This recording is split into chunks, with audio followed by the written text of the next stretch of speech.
எந்திரி. என்ன சொல்றீங்க? எந்திரியா? என்னாச்சு? பின் என்னையா? எங்க அப்பா ஒரு ஜெயில் சூப்பர்டென்ட், எங்க அண்ணன் ஒரு போலீஸ் ஆபீசர், நான் ஒரு லாயர். எங்க குடும்பமே சட்டத்துக்காக வாழ்ற குடும்பம். என்கிட்ட என்ன கேஸ் கொண்டு வரியா?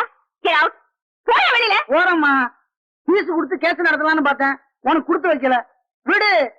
லஞ்சத்தை கொடுத்து அந்த இன்ஸ்பெக்டர் இந்த ஏரியா விட்டு மாத்தல, என் பேரை மாத்தி வச்சுக்கிறேன். என்னடியும் மீசு. Madam, come in. என்ன? நாளைக்கு சுதந்திர தினம். சூப்பரண்ட் உங்களை கண்டிப்பா வர சொன்னாரு. சரி, வரேன்னு சொல்லு. Okay madam. ஏங்க வார்டன், முதல் அளவுக்கு நம்ம ஜெயில் அந்த அளவுக்கு நீட்னஸா இல்லையா? ஏன் பாரு, ஜெயிலுக்குள்ளார வரும்போது கழட்டி கொடுத்த சட்ட மாதிரியா இருக்குது. அப்போ உங்களுக்கு செலவு பண்ணி இஸ்திரி போட்டு மடிச்சு கொடுக்கணுமோ? ஒரு வருஷத்துக்கு எத்தனை தடவை நான் ஜெயிலுக்கு வர்றேன், இதை கூட நீங்க எல்லாம் செய்யக்கூடாதா? மாப்பிள, ஒரு வாரம் ஜெயிலுன்னு சந்தோஷமா வந்து இருந்த மாப்பிள, நாளைக்கு ஏதோ சுதந்திர தினம் கொடியேத்துறாங்களா, என்ன விடுதலை பண்ணிட்டாங்க பாவிங்க.